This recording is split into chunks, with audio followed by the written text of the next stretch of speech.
At 10:47 on a Tuesday night, Sarah sat at her desk reviewing her promotion portfolio when a new email from William appeared. Subject: FW, regarding Sarah. The forwarded message began, "From Patricia Wilson, Sarah's mother. I am writing out of deep concern for my daughter.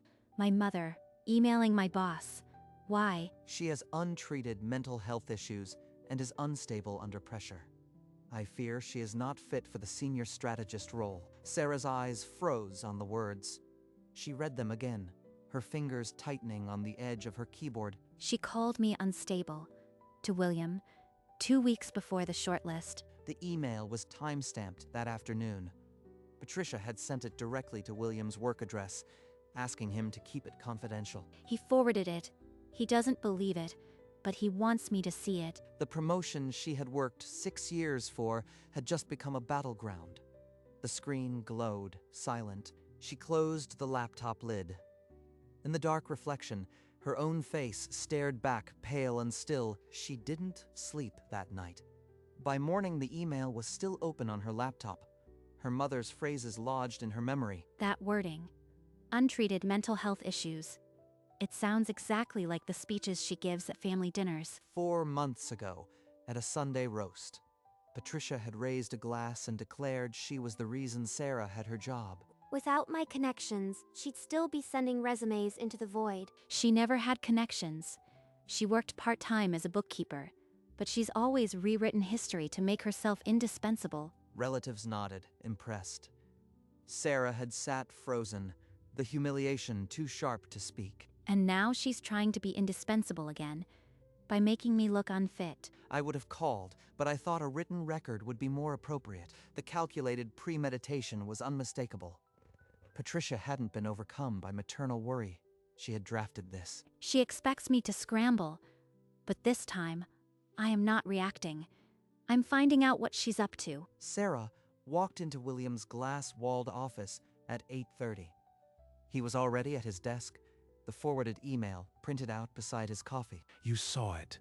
I didn't believe it for a second, but you needed to see it. It's from my mother. I recognized the phrasing immediately. I was afraid of that. Look, Sarah, your performance has been outstanding, but this email, it's a complication. I understand. The promotion committee won't ignore it, even if you do. I'll stand behind you, but you need to be ready for tough questions. Are you okay? I am okay, more than anything. I want to understand why she did this. William nodded thoughtfully. He hadn't shared the email with anyone else yet, but he couldn't sit on it forever. Then use the next 2 weeks. Show them your stability is exactly what makes you the right choice. Show them. Not defend. He believes in me, but the real battle is just starting. Returning to her desk, Sarah logged into the company intranet.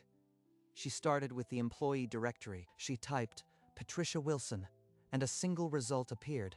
Contract bookkeeper, Atlanta office, active since 2018.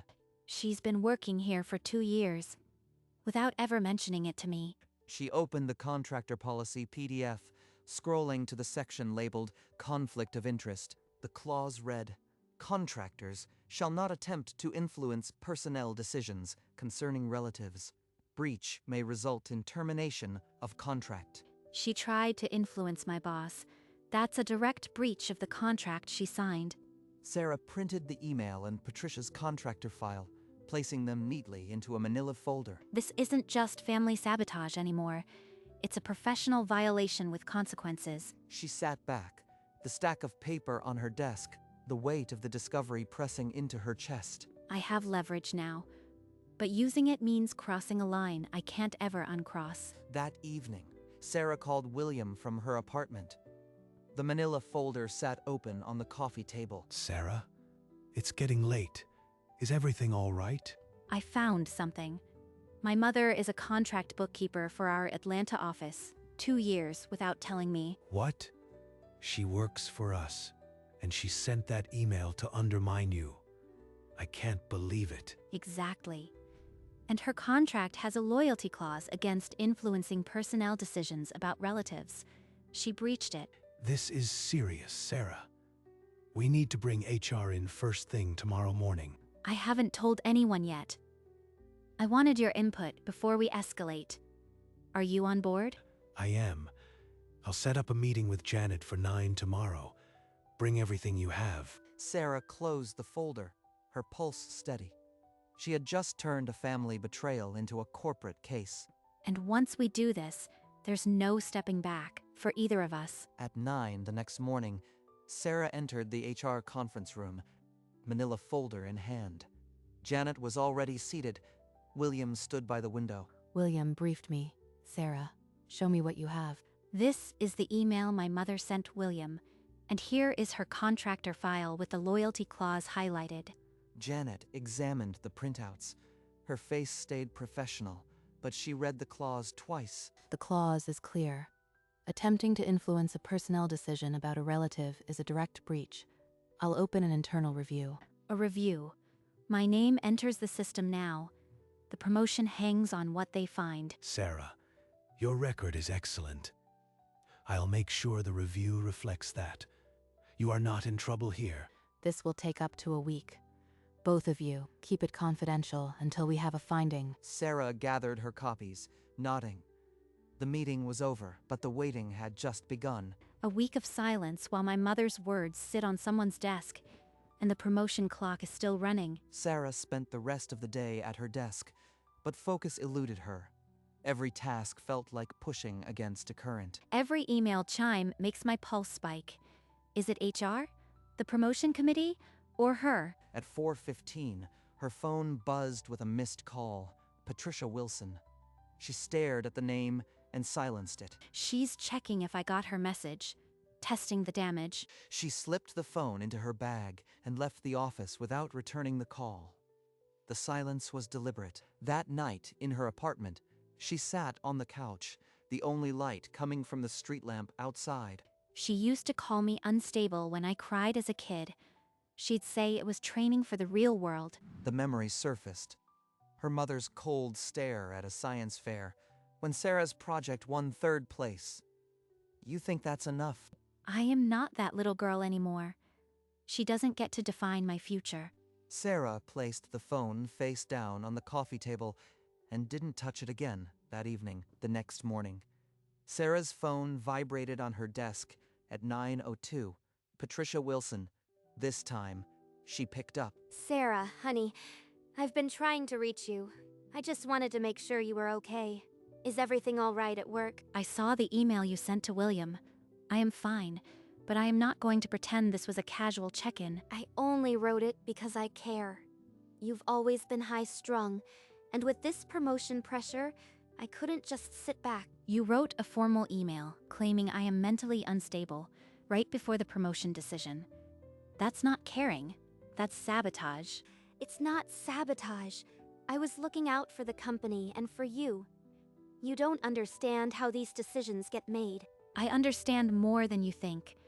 You've crossed a professional line, and I am dealing with the consequences. What consequences, Sarah? What are you talking about? You are being melodramatic, just like always. I am done talking, Mom. If you call again, I'll consider it harassment. Goodbye. Patricia stared at her phone, the line dead. For the first time, she sounded uncertain. 2 days later, Janet called Sarah back into the conference room. This time, it was just the two of them. Sarah, can you walk me through your relationship with your mother? Has she attempted to intervene in your career before? Not directly. She undermines me with words, but this is the first time she contacted my employer. I had no idea she freelanced for us. Janet made a note on her tablet. She didn't look surprised. The email mentions untreated mental health issues, but provides no medical evidence. I've reviewed your personnel file. There are no flags. She's confirming what I already knew. My mother's attack is empty. Afterward, William found her in the hallway. He looked tired, but resolute. Janet said the interview went fine. Now focus on your promotion presentation. It's next Tuesday, and that's what will seal this. I am ready, William. I've been preparing for weeks. This email won't define me. She returned to her desk, the promotion interview now a fixed point on the horizon. The review would conclude soon, but she couldn't control its timing. At the close of the 5th business day, Janet called William and Sarah into the conference room. A file lay open on the table. The review is complete.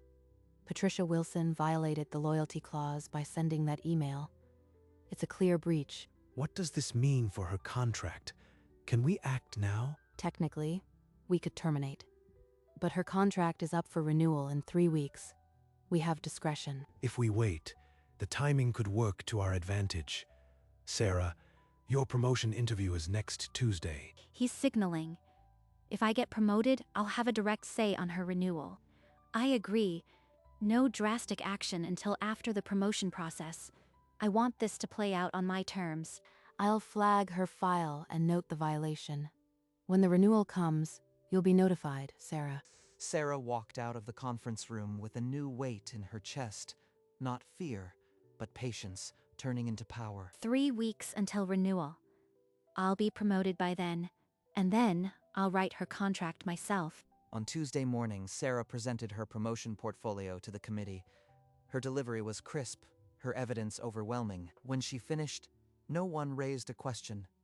William's nod was the only confirmation she needed. Thursday afternoon, William called her into his office. The glass walls seemed brighter today. Sarah, the promotion is yours. Senior strategist, effective immediately. I did it. The title is mine, and she couldn't stop it. She almost turned to leave. But William raised a hand, his expression turning serious. Tears more. The Atlanta office is restructuring. Their freelance contracts will now fall under your department. Sarah's breath caught. Patricia's contract, the review, everything aligned in a single second. She'll be reporting to me. The woman who tried to destroy my career will be under my direct supervision. She didn't smile, but the cold clarity of the moment settled into her bones. The game had changed. Sarah found Janet in her office the morning after her promotion. The HR director looked up knowingly. I've been expecting you. Here's the list of Atlanta freelancers. They now report to your department. Janet handed her a tablet. Sarah swiped until one name stopped her thumb. Patricia Wilson. Contract renewal. 2 weeks. The timing is almost too perfect. Her rate is standard, but her performance reviews have only been adequate. Adequate isn't good enough for our department. I want to adjust the terms. Sarah's voice didn't waver.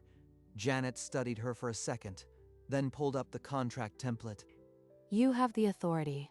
The template allows rate reduction based on performance and compliance. I'll send the editable file. Performance and compliance. The loyalty clause gives me a reason. She won't fight on paper. Sarah left HR with the tablet, the contract template already in her inbox. The draft awaited her. Sarah entered her new corner office, the door clicking shut behind her. The contract template was already open on her laptop. She opened Patricia's performance file. 2 late submissions, 1 audit flag, and 2 unresolved client queries. Adequate. Janet's word. But adequate isn't good enough for my department. She began editing the contract. Rate reduced by 40%. Deadlines every Friday at 5 p.m., no exceptions. She inserted a new clause. All deliverables must be submitted directly to Senior Strategist Sarah Wilson for approval. The loyalty clause violation is my leverage.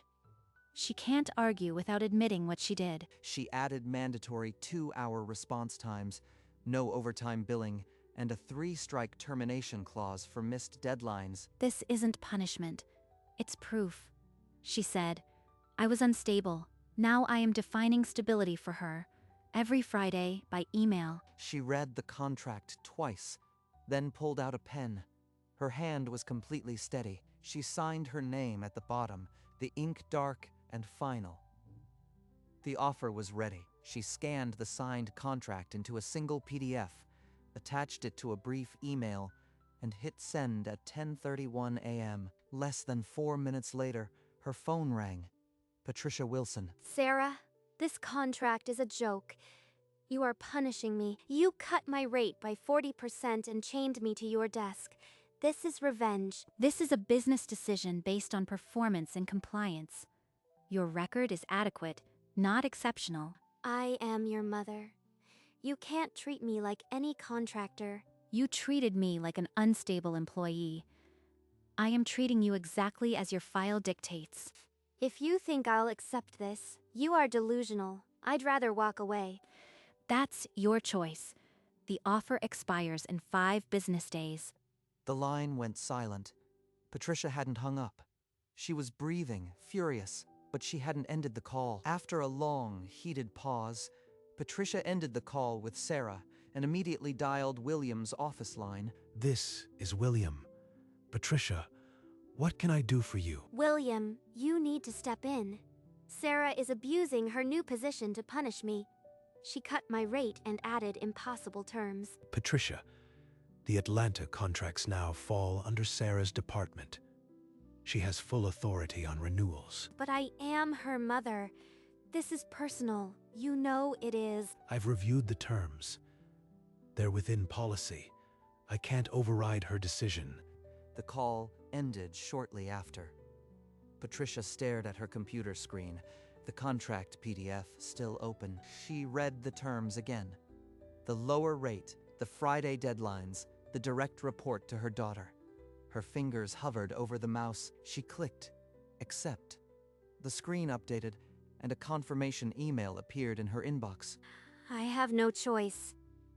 Not if I want to keep any income at all. The following Friday, Sarah opened Patricia's first invoice.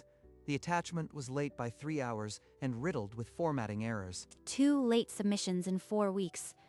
At this pace, the 3-strike clause will trigger before the quarter ends. She logged the details into her performance tracker and filed a copy in the HR shared folder. In Atlanta, Patricia discovered that the new response time requirement made her entire day a countdown. I have to answer within 2 hours.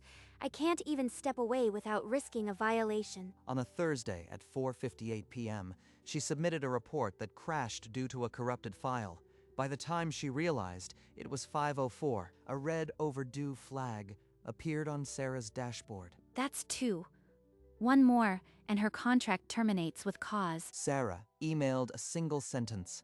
This is your second late submission. A third will result in termination. She's not bluffing. She's been waiting for this since the day I hit send on that email. 3 nights later, Sarah's phone rang at 11:14 p.m. Patricia's voice was ragged, barely holding together. I can't do this, Sarah. The deadlines, the response times, it's impossible. You are making this personal. Sarah listened, her face perfectly still. On the other end, her mother's ragged breathing filled the silence. Please reconsider. I am your mother. You don't have to do this. You said I was unstable. Now you'll prove me stable every Friday at 5 p.m. by email. A sharp inhale. Patricia went silent, the full meaning of those words crashing over her. You've been waiting this whole time. From the moment I sent that email. From the moment you tried to destroy my career. Yes. Patricia broke. The sobs were raw, unguarded, nothing like the calculated woman who had typed that email. Goodbye, Mom.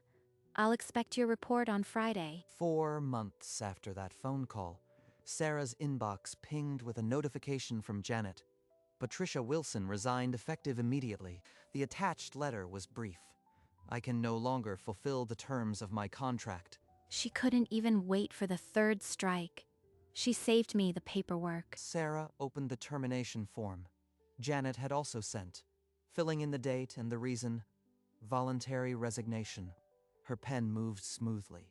Each letter a quiet confirmation of the months of patient strategy. I never raised my voice. I just held her to the same standard she tried to deny me. She scanned the signed document, attached it to a reply email, and hit send. The final piece of the cycle was closed. Patricia Wilson was no longer a contractor, no longer a threat. It's not revenge. It's proof that I am exactly what I always said I was. She leaned back, the golden afternoon light filling her office, and allowed herself a single, satisfied breath. The following Monday, a box of new business cards arrived on Sarah's desk. She slid one out and read her title. Senior strategist. Not because of anyone's connections, because I proved it. She crossed the floor to William's office. He was at his desk already smiling. I heard the news. Clean closure. You played it perfectly. Thank you for trusting me. You could have buried that email, but you gave me the choice. Back at her own desk, she scanned the room. On the far corner, a small photo frame still stood. It was the picture from the dinner where Patricia had called her incapable. Sarah had kept it as a reminder. I don't need the reminder anymore. I've replaced it with something real. She turned the frame face down, laying it flat on the desk. In that quiet gesture, the slate was clean. The story that had begun with an email ended with a silent desk and a calm, satisfied smile. A week after the photo frame went face down, Sarah's phone lit up one more time. Patricia's personal cell. I only wanted what was best for you. Everything I did was out of love. You tried to have me disqualified from my own career. That isn't love, and we both know it. You've humiliated me, Sarah. I have nothing now. Was it worth it? I didn't take anything from you. You resigned because you couldn't meet the standards you claimed I lacked. A long beat of silence. Patricia had no argument left, only the static of an open line. I proved I was stable. Without you. That's the part you can't stand. Goodbye, Patricia. She set the phone down and walked to the window. The city spread below, gold under the setting sun. No tears, no triumph. Just the quiet completeness of a story that had finally reached its last line. Months later, Sarah stood before her team in the main conference room, reviewing quarterly projections with the same calm steadiness she'd worn since her promotion. Our conversion rates are up 12% this quarter. The new structure is delivering exactly as predicted. The analysts nodded along, their note-taking steady. The room held the respectful silence of a team that trusted its leader. As she turned to the whiteboard, her reflection caught in the dark glass of the window. Blonde hair, light blouse, and that subtle, unshakable smile. There it is. The thing they couldn't take. Not with an email, not with a lie. The presentation concluded, and the room broke into light applause. A few colleagues exchanged approving glances. Every Friday at 5 p.m., she used to say, "Now I decide the deadlines." And I never miss them. The meeting wrapped. People filtered out, but Sarah stayed a moment longer, straightening us naturally straightness. The camera frame held on her, the way the thumbnail had always promised. One woman, one story, and a victory so quiet it could be mistaken for peace. And in that stillness, the truth of the title finally landed. The mother who tried to destroy her now answered to her. Every deadline, every report, every single Friday. Sarah had built her career on strategy and resilience. But the greatest strategy of all had been turning her mother's sabotage into proof of her own stability. That email, meant to destroy her, became the foundation of her strongest argument. She never needed to yell. She simply showed up every Friday and proved the words false with every finished report. And when Patricia walked away, Sarah's calm remained, unchallenged, unbroken. In the end, the mother who tried to sabotage her daughter's promotion became the evidence of her daughter's competence. The firm saw it. The team saw it. William saw it. And every Friday at 5 p.m., the inbox told the same story.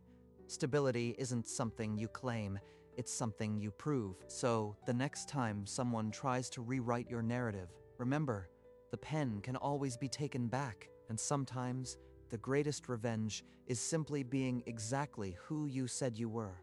The screen fades, but the smile remains. Calm, satisfied, earned.